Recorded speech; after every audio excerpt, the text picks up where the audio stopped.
দেখো বন্ধুরা, আমরা বাইনারিতে একেবারে ছোট ছোট বিয়োগ অঙ্ক করব। আশা করি তোমরা সাথে থাকলে পারবে যে কোনো বিয়োগ অঙ্ক করতে।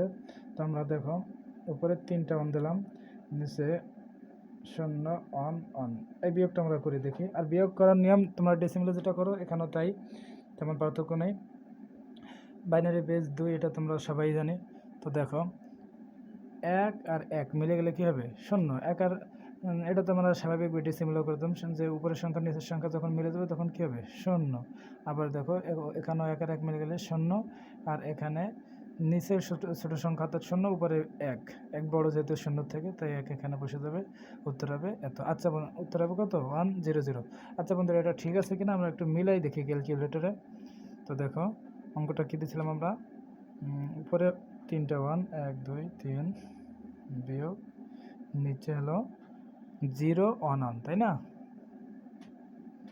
0 অন অন। আচ্ছা, সমান হিসাব দিলে কী হবে? দেখো, এই যে আমাদের উত্তর কিন্তু চলে এসেছে। তোমরা একটু লক্ষ্য করো, দেখো এই যে, হ্যাঁ, এই পাশে বাম পাশে ওয়ানের বাম পাশে যে অনেকগুলো শূন্য দেখে, এগুলো কোনো কাজের না। এই যে 100, ঠিক আছে? 1 অর্থাৎ 100। আমাদের উত্তর কিন্তু 100, ঠিক আছে? তা আশা করছি অঙ্কটা তোমরা বুঝতে পারছো। দেখো, আর একটা অঙ্ক আমরা করি। তো এবার এমন একটা অঙ্ক করবো যেখানে উপরে ছোটো সংখ্যা থাকবে। দেখো, উপরে ছোটো সংখ্যা থাকবে। এই অঙ্কটা আমরা করি, সমাধান করি। বিয়োগ অঙ্ক আশা করি তোমরা সাথে থাকলে পারবে। তো দেখো, যে বিয়োগ ডেসিমেলে, যে আমাদের যে এই অঙ্কটাই মনে করো যদি ডেসিমেলে থাকতো তখন কী করতাম আমরা? যে এখানে 1 থাকার কারণে উপরে যেহেতু ছোটো সংখ্যা, আমরা এখানে 10 ধরতাম। 10 কেন ধরতাম? যে আমরা সবাই জানি ডেসিমেলের বেস কত? ডেসিমেলের বেস হলো 10, কিন্তু এখানে বাইনারির বেস তো 2, তো এখানে 10 ধরলে ভুল হবে, আমরা 10 ধরবো না। যারা 10 ধরেন এটা তারা ভুল করেন। তো এখানে আমরা কী ধরবো? বেজ, যে এখানে যে বাইনারি যে বেজ আছে 2, এটা সাপোর্ট করবে উপরে গিয়ে, অর্থাৎ এখানে আমরা 2 ধরবো। এক কাছে কত হইলে 2 হবে? 1 হইলে। তো আমরা যেহেতু এখানে যতবার 2 ধরবো ততবার আমাদের হাতে 1 থাকবে, যতবার আর কি। 2 যদি 2 বার ধরা হয় তাহলে হাতে 2 থাকবে, এরকমভাবে। তো যেহেতু আমরা এখানে 2 একবার ধরেছি, তো হাতে থাকবে কত? 1। আবার সেই 1 এখানে দেখো যুক্ত হবে। আমরা ডেসিমেলে যেভাবে করতাম সেভাবে 1 এখানে এই 1-এর সাথে 1 যোগ করলে কত হয়? 2। আর এখানে যেহেতু ছোটো 0 সংখ্যা, সেই আমরা এখানে 2 ধরবো, বেস যে এখানে সাপোর্ট করবে, তাহলে 2 দিয়ে মিলে গেলে 0। তো হ্যাঁ, এবার আমাদের হাতে কী থাকে দেখো, যে তোমরা উপরে 2 ধরেছি, হাতে 1 থাকে। সেই 1 এর নিচে আমরা যোগ করি, তাই 1 আর 1 মিলে গেলে কী হয়? 0। তার মানে উত্তর আসলো কি? 001।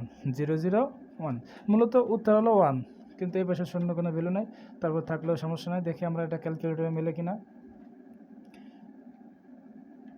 আমাদের মূল অঙ্ক ছিল 100, তাই না? 100 বিয়োগ 011, তাই না? আচ্ছা, দেখো আমাদের উত্তর কিন্তু মিলে গেছে। এই যে এই পাশে যে শূন্যগুলো দেখো, এগুলো সব কোনো কাজের না, এগুলো এমনিতে আসছে। এই যে 1, ঠিক আছে? আর এই পাশে যে শূন্য, এই শূন্য কোনো ভ্যালু নেই। তো উত্তর হলো কি? 1। আশা করছি তোমরা বুঝতে পারছো। তো তোমাদের যদি এরকমভাবে আরও অঙ্ক দরকার হয়, অবশ্যই তোমরা কমেন্টে জানাবা। যে কোনো অঙ্ক জানানোর ইচ্ছা থাকলে কমেন্টে জানাবা, আমি ইনশাল্লাহ ভিডিও আকারে দেখাই দেবো। তার একটা অঙ্ক করে দেখো, বিয়োগ অঙ্ক, একটু বড় করে এবার। On on on on on 0 on on on 0। আচ্ছা, এই অঙ্কটা আমরা বিয়োগ করি, আশা করি তোমরা বুঝতে পারবে। তো দেখো, এখানে অন মিলে গেলে 0, আবার 1 মিলে গেলে 0। এখানে উপরে বড় সংখ্যা আছে, নিচে ছোটো সংখ্যা, তার মানে কি 1-এর 1। আবার এখানে 1 মিলে গেলে 0, আবার এখানে 1-এর 1। একবারে পানির মতো সহজ। আশা করি তোমরা বুঝতে পারছো। তারপর আমরা একটু মিলাই দেখি ঠিক আছে কিনা। তো দেখো, উপরে আছে 5টা 1, তো আমরা ক্যালকুলেটরে 5টা 1 নেই। 1 2 3 4 5 বিয়োগ 01 01 01, হ্যাঁ 01 01।